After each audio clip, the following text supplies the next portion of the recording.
தூரமா எங்க கிளம்பிட்ட? இல்ல வெங்கட், நான் கோயிலுக்கு போறேன். கோயிலுக்கா? இல்ல வெங்கட், நான் ஒன்று சொல்லணும். குடிய கெடுக்க போறா, சொல்லு என்ன? நமக்கு இது செட் ஆகாது. கோயிலுக்கு போறதா? அப்புறம் நீ குளிக்காம பல்ல விளக்காம கிளம்பிட்ட?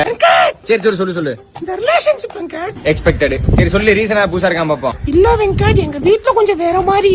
வேற மாதிரி எப்படி? தட்டுல சோத்த போட்டா எடுத்து திங்காம மூஞ்சில பிக்குவீங்களா? அப்புறம் உங்க அப்பா வாஷ் பேசின மூஞ்சிக்கலாம வெஸ்டர்ன் டைலர்ல மண்டே விட்டுருவானா? உங்க அம்மா அவங்களுக்கு வாங்கின நைட் எதுக்கு நாய்க்கு போட்டு விட்டுருவாங்களா? இல்ல வெங்கட், இல்ல பர்த்டே கேக் வெட்டாம கழுத்தை பிடிச்சு வெட்டுவீங்களாடி?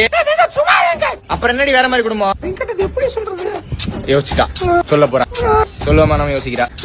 சொல்லி சரிப்படி வாங்க போறா. அதாவது வெங்கட், வேற உங்க கூட லைன் ஆயிட்டால உங்க வீட்டுல வேற மாப்பிள்ள பாத்துட்டாங்க அதானே? அப்படிலாம் இல்ல வெங்கட். ஆமா சொல்லி. ஆமா சரி, எந்த கோயிலுக்கு போற? கோயிலுக்கெல்லாம் போல வெங்கட். அப்புறம் இல்ல, நான் டான்ஸ் கிளாஸ் போறேன். டான்ஸ் கிளாஸ்க்கா? என்னடி பினான்சியல் கிரைசிஸ் குடும்பமா கூத்து கட்ட ஆரம்பிச்சீங்களா? இன்னைக்கு எந்த ஏரியால ப்ரோகிராம்? வெங்கட், தப்பா பேசாத வெங்கட். அப்புறம் என்னடி? என் கல்யாணத்துக்கு ஃபியான்சிக்கு சர்ப்ரைஸ் பண்றதுக்காக நான் டான்ஸ் ஆட போறேன். அடங்கும். கல்யாணமே ஃபிக்ஸ் ஆயிடுச்சா? ஆமா. வார்த்தை